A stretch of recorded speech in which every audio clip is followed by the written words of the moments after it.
విష్ణుమూర్తి మానవ రూపంలో శంబల గ్రామంలో జన్మిస్తాడు. ఆ రోజునే కల్కి జయంతిగా కూడా చేసుకుంటారు. స్వామిని చూడ్డానికి దేవతా శక్తులందరూ కిందకి వచ్చి స్వామి దర్శనం చేసుకుంటారు. ఎందుకంటే ఎప్పుడో కృష్ణావతారంలో స్వామిని చూశారు.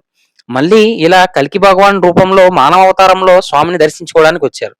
తర్వాత స్వామి పెద్దవుతూ ఉంటే పరశురాముడు, అశ్వత్థామ, వేదవ్యాసుడు వీళ్ళందరూ కూడా భిక్షుకుల రూపంలో వచ్చి స్వామిని దర్శించుకుంటారు. అప్పుడు మహర్షులు ఆ బాలుడికి కల్కి అనే పేరు పెడతారు.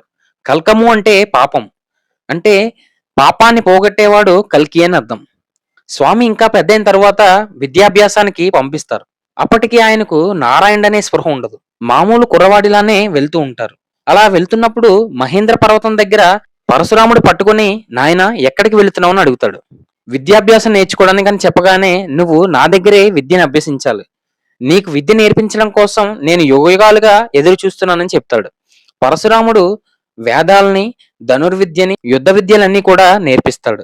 విద్యాభ్యాసం పూర్తి చేసుకున్న తర్వాత స్వామి గురుదక్షిణగా ఏమి సమర్పించాలని అడుగుతాడు. అప్పుడు పరశురాముడు స్వామి మీరు కలి సంహారం కోసం పుట్టిన నారాయణుడు. ధర్మ సంస్థాపన చేయడానికి భూమి మీదకి వచ్చారు. మీకు ఇప్పటి వరకు స్పృహ లేదు. విష్ణుమాయలో ఉన్నారు. ఎందుకంటే మీ తల్లిదండ్రులు మీ బాల్యాన్ని చూడాలి. కలి ప్రభావం వల్ల భూమి అల్లాడిపోతుంది. ధర్మహీనులు పెరిగిపోయారు. వాళ్ళందరినీ మీరు అంతం చేసి ధర్మ సంస్థాపన చేయండి. అదే మీరు నాకు ఇచ్చే గురుదక్షిణ అని చెప్తాడు. కలిని అంతం చేయడానికి కల్కి భగవానుడు పార్వతీ పరమేశ్వరులకు తపస్సు చేస్తాడు. అప్పుడు శివుడు ప్రత్యక్షమై గరుత్మంతుడి అంశంతో ఉన్న ఒక తెల్లని గుర్రాన్ని ఇస్తాడు.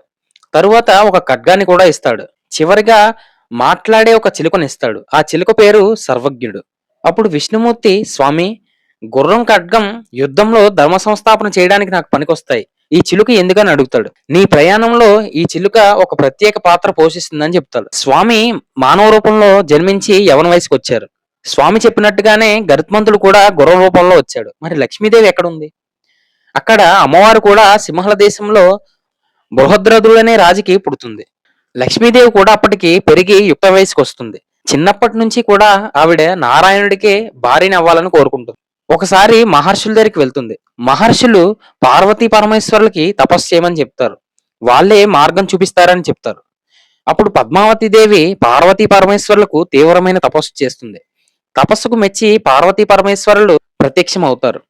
నీకు విష్ణుమూర్తితో పాణిగ్రహణం జరుగుతుందని చెప్తారు. పద్మావతి సంతోషపడి ఎప్పుడు స్వామి అని అడుగుతుంది. తొందరలోనే జరుగుతుందని చెప్తారు. సరే స్వామి, విష్ణుమూర్తిని నేను ఎలా గుర్తించాలని అడుగుతుంది. అప్పుడు శివుడు ఒక వరం ఇస్తాడు. విష్ణువు తప్ప ఇంకెవ్వరు నిన్ను కామవాంఛతో చూసినా వాళ్ళు స్త్రీల కింద మారిపోతారని చెప్తాడు. అప్పుడు వెంటనే తండ్రి దగ్గరికి వెళ్ళి నాన్న, నా తపస్సు పనిచేసింది. పరమేశ్వరుడు ప్రత్యక్షమయ్యాడు. నారాయణుడే నాకు భర్తగా వస్తాడని చెప్పాడు అని చెబుతుంది. అప్పటి నుంచి ప్రతిరోజు కూడా నారాయణుడు ఎప్పుడు వస్తాడని ఎదురు చూస్తూనే ఉంటుంది. అప్పుడు తండ్రి స్వయంవరాన్ని ఏర్పాటు చేస్తే నారాయణుడు ఎక్కడున్నా వస్తాడని స్వయంవరం పెడతాడు. స్వయంవరానికి ఎంతో మంది రాజులు వస్తారు. పద్మావతిదేవి అందాన్ని చూసి సంపదతో పాటు ఎన్నో సుఖాలను మనం అనుభవించొచ్చని కోరుకుంటారు. అలా కోరుకుని పద్మావతి ముందుకు వచ్చేసరికి వాళ్ళు స్త్రీగా మారిపోతారు. అలా ఆ స్వయంవరానికి వచ్చిన రాజులందరూ కూడా స్త్రీలుగా మారిపోతారు. ఇది వరం అనుకున్నాను, ఇంతమందికి శాపంగా మారుతుందని అప్పుడు పద్మావతి దేవి బాధపడుతుంది. తరువాత రాజభవన్ నుంచి బయటికి వెళితే ఎవరైనా ఆమెను చూసి ఇంత అందంగా ఉంది అంటే చాలు వెంటనే వాళ్ళు స్త్రీగా మారిపోయేవారు. అమ్మవారు భరించలేక స్త్రీల మధ్యే ఉండేవారు, ఎక్కడికి వెళ్ళేవారు కాదు. ఇలా ఈ బాధను భరించలేక అగ్ని ప్రవేశం చేద్దామని నిర్ణయించుకుంటారు. మరి ఇక్కడ పద్మావతి దేవి బాధ విష్ణుమూర్తికి ఎలా తెలుస్తుంది? ఆయన ఎక్కడో శంబల్లో ఉన్నాడు, ఈమె ఇక్కడ ఉంది. మరి ఎవరు సాయం చేస్తారు? అప్పుడు శివుడు సర్వాగ్యుడనే చిలకనిచ్చాడు కదా, ఆ చిలుక సాయం చేస్తుంది. ఇక్కడ సరిగ్గా పద్మావతి దేవి అగ్ని ప్రవేశం చేద్దామనుకున్న సమయానికి చిలుక వస్తుంది. అమ్మా ఆగు, ఎందుకు అగ్ని ప్రవేశం చేస్తున్నావు అని అడుగుతుంది. పద్మావతి దేవి ఆ చిలుకను చూసి ఆశ్చర్యపోతుంది. నువ్వు ఎలా మాట్లాడుతున్నావు అని అడుగుతుంది. నేను దేవతా శక్తులకు చెందిన దానిని, నువ్వు ఇలా వచ్చి కూర్చో అని చెప్తుంది. ఇంత అందంగా ఉన్నావు కదా, ఎందుకు అగ్నిలో దూకుతున్నావు అని అడుగుతుంది. దానికి పద్మావతి ఏడ్చి నాకు నారాయణుడే భర్తగా కావాలని తపస్సు చేశాను. దానికి పరమేశ్వరుడు ప్రత్యక్షమై నాకు ఒక వరాన్ని ఇచ్చాడు. ఆ వరం వల్ల చాలా మంది స్త్రీలుగా మారిపోయారు. ఆ బాధ భరించలేకపోతున్నాను. ఎన్ని రోజుల నుంచో ఎదురు చూస్తున్నాను, నారాయణుడు మాత్రం రాలేదు. అందుకే నేను అగ్ని ప్రవేశం చేయాలనుకుంటున్నానని చెప్తుంది. అమ్మా, నారాయణుడు శంబలనే ప్రదేశంలో ఎంతో సౌందర్యంతో పుట్టాడు. స్వామి వచ్చి నిన్ను చేపడతాడు, నువ్వు బాధపడకని చెప్తుంది. అప్పుడు పద్మావతి దేవి సంతోషపడుతుంది. నీ గురించి స్వామికి నేను తెలియజేస్తాను అని చెప్పి చిలుక నారాయణుడి దగ్గరికి వెళ్ళి, స్వామి, పద్మావతి సింహల దేశంలో జన్మించింది, నీ కోసం ఎదురు చూస్తుందని చెప్తుంది. అప్పుడు వెంటనే స్వామి గుర్రం మీద బయలుదేరి కారుమతి అనే నగరంలో దిగుతాడు. అక్కడ ఒక సరోవరం ఉంటుంది. అక్కడ సరోవరం దగ్గర స్వామి నించొని చిలుకను పంపిస్తాడు. అప్పుడు చిలుక పద్మావతి దగ్గరికి వెళ్తుంది. పద్మావతి దేవి చిలుకను చూసి, స్వామిని చూసావా, స్వామికి నా గురించి చెప్పావా అని అడుగుతుంది. స్వామి వచ్చాడు, నువ్వు ఇక్కడ ఎంతలా అయితే స్వామి కోసం ఎదురు చూస్తున్నావో ఆయన కూడా నిన్ను చూడాలని అంతే ఎదురు చూస్తున్నారు అని చెప్తుంది. పద్మావతి దేవి ఎక్కడున్నారని అడుగుతుంది. కారుమతి నగరం దగ్గర ఉన్న సరోవరంలో నీ కోసం ఆయన ఎదురు చూస్తున్నారని చెప్తుంది. ఎంత పద్మావతి దేవైనా సరే ఆడపిల్లే కదా, ఒక్కరితో వెళ్ళలేక చెలికత్తెలతో సరోవరంలో జలక్రీడల కోసం వెళ్దామని చెప్పి వాళ్ళని తీసుకొని వెళ్తుంది. వాళ్ళ వెనకాల దాక్కొని స్వామిని చూస్తుంది.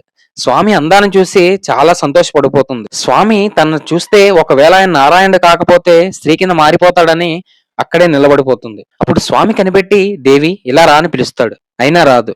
అప్పుడు విష్ణుమూర్తి, మన్మధుడు అనే సర్పం నన్ను కాటు వేసింది, నీ కౌగిలిలో నన్ను దాచుకుంటే ఆ బాధ నుంచి నాకు విముక్తి కలుగుతుందని ఇండైరెక్ట్ గా చెప్తాడు.